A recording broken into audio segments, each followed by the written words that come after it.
పుష్కరాల ఘాట్లలోని దాదాపు 7 లక్షల మందికి పైగా ఇవాళ ఒక్కరోజే భక్తులు పుణ్యస్నానం ఆచరించారని తెలుస్తున్నారు. రాజమండ్రి ఘాట్లోనే ఎలాంటి ఏర్పాట్లు చేశారు నుంచి మనతోటి పరకాల ప్రభాకర్ గారు ఉన్నారు. వాళ్ళని అడిగి తెలుసుకున్నాం. ఎక్కువ భక్తులు రద్దీ వచ్చినా కూడా ఎలా మెయింటైన్ చేయగలిగారు? అంటే మీ సంఖ్య దాన్ని కొంచెం సవరించాలి. ఇవాళ మొత్తం 2 జిల్లాల్లోనూ కలిపి 4 గంటల వరకు మాకు అందినటువంటి సమాచారం ప్రకారం సుమారు 24 లక్షల మంది పుష్కర స్నానం ఆచరించారు. రాజమండ్రి పట్టణంలోనే 6,25,000 మంది స్నానం ఆచరించారు. ఇది 4 గంటలకు ఉన్నటువంటి సమాచారం. 6 గంటలకి తర్వాత వచ్చినటువంటి సమాచారం ఇంకొక మొత్తం 2 జిల్లాల్లోనూ కలిపి ఇంకొక 2 లక్షల వరకు ఉంటారని మేము అనుకుంటున్నాం. అంటే దాదాపుగా ఒక 26 లక్షల మంది ఇవాళ స్నానం ఆచరించడం. ఒక్కసారిగా అన్ని ఘాట్లున్నా కూడా ఒకే ఘాటులో స్నానం చేయాలి అని అక్కడికి రావడం అనేక కారణాలు దానివల్ల జరిగినటువంటిది. కానీ ముఖ్యమంత్రి గారు వెనువెంటనే హుటాహుటిన కంట్రోల్ రూమ్కి వెళ్ళి అక్కడ కూర్చుని మొత్తం అంతా పర్యవేక్షణ చేసి అంత పరిస్థితిని కూడా అదుపులోకి తీసుకొచ్చి ప్రభుత్వ ఆసుపత్రికి వెళ్ళారు. గాయపడిన వాళ్ళని పలకరించారు, వారితో మాట్లాడారు. మృతి చెందినటువంటి వారు మార్చిరీ దగ్గరికి వెళ్ళి అక్కడ వారి బంధువులతోటి మాట్లాడారు. 10 లక్షల ఎక్స్గ్రేషియా కూడా ప్రకటించారు. ఇందులో విశేషంగా మనం చెప్పుకోవాల్సింది ఏంటంటే, ఇంత ప్రమాదం జరిగిన తర్వాత ముఖ్యమంత్రి అన్ని ఘాట్లలోనూ కాలినడకం తిరిగినటువంటి పరిస్థితి. ఎవరూ కూడా ఒక్క పుల్లు మాట ఆయన గురించి మాట్లాడలేదు, ప్రభుత్వం గురించి మాట్లాడలేదు. మామూలుగా 27 మంది మృతి చెందితే కావేశాలతో చాలామంది చాలా రకాలుగా మాట్లాడడం మనం చూస్తాం.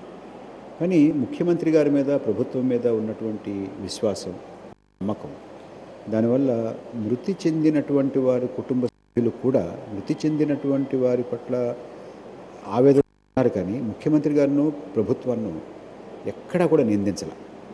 ఎక్కడెక్కడ ప్రవేశాలు ఉన్నాయి, ఎక్కడెక్కడ నిర్గమించేటటువంటి ఇవి ఉన్నాయి, అన్నీ చూసుకుని వాటిని మళ్ళీ ఎట్లాగా తిరిగి రూపొందించాలి, ఎటువంటి మార్పులు చేయాలి అనే దాని మీద ఒక సమీక్ష సమావేశం పెట్టారు. ప్రతిరోజు ఉదయం టెలికాన్ఫరెన్స్లో అన్ని ఘాట్లకి సంబంధించినటువంటి బాధ్యులైనటువంటి వారితో మాట్లాడడం, అలాగే సాయంత్రం అందరితోటి ఒక సమీక్ష సమావేశాన్ని నిర్వహించడం. ఏ కేటగిరీకి చెందినటువంటి ఘాట్స్ 36 ఉన్నాయి, వాటన్నిటికీ ఇన్ఛార్జీలుగా ఉన్నటువంటి వారందరినీ రాజమండ్రి పిలిచి, అంటే మరీ దూరంగా ఉన్నటువంటి వారు పనిపాటు చేయకుండా వారికి మినహాయింపించి ఒక 30 మంది కేటగిరీకి చెందినటువంటి ఘాట్ ఇన్ఛార్జీలు అందరినీ పిలిచి వారితో సమీక్ష నిర్వహించడం. తర్వాత 3 పద్ధతుల ద్వారా ప్రజలు ఏమనుకుంటున్నారో, ప్రజాభిప్రాయం ఏమిటో, పారిశుద్ధ్యం మీద ఎలా ఉంది, నీటి మీద ఎలా ఉంది, మంచినీటి మీద ఎలా ఉంది, ఆహార పదార్థాల లభ్యత మీద ఎలా ఉంది, పోలీస్ సిబ్బంది, రెవెన్యూ సిబ్బంది వారి యొక్క నడవడిక, ప్రవర్తన ఎలా ఉన్నాయి, ట్రాఫిక్ పరిస్థితి ఎలా ఉంది, బస్సుల లభ్యత ఎలా ఉంది, పురోహితుల యొక్క ప్రవర్తన ఎలా ఉంది, వీటన్నిటి మీద మేము ఫీడ్బ్యాక్ తీసుకుంటున్నాం. ఇప్పుడు ప్రభుత్వం వీటిని ప్రతిష్టాత్మకంగా తీసుకుంది, కానీ అధికారులు మాత్రం వీటిలో ప్రదర్శించినట్టుంది. అందువల్ల ఈ ప్రమాదానికి కారణమైన వారిపైన ఎలాంటి చర్యలు తీసుకుంటున్నారు? అయితే ఇంత పెద్ద దుర్ఘటన ఉంది కాబట్టి అసలు ఎందుకు జరిగింది, ఎలా జరిగింది అనేటువంటిది తెలుసుకోవడం ముందు ఇటువంటి పునరావృతం కాకుండా మనం చేసుకోవాలి.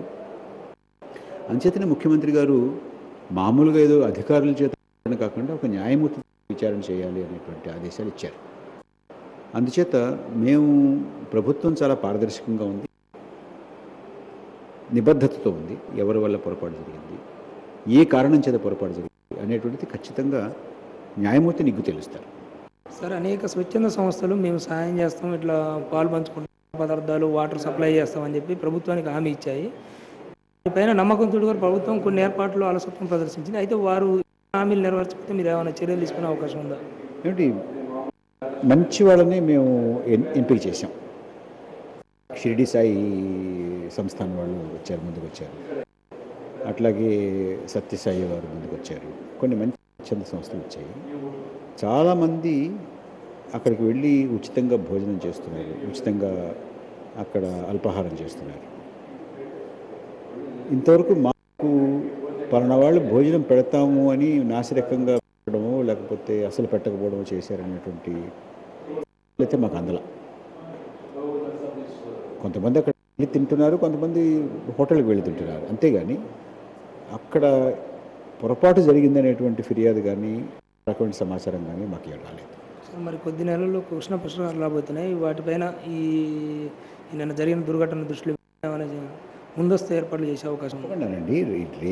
నిన్న జరిగినటువంటిదా ఎప్పుడూ పునరావృతం కాకూడదు. కృష్ణా పుష్కరాలు కానీ ఏ పెద్ద ఈవెంట్ చేసినా అటువంటివి రాకూడదు ఉంటుంది. ఖచ్చితంగా దీని నుంచి మేము సరైనటువంటి పాఠాలు నేర్చుకుంటాం.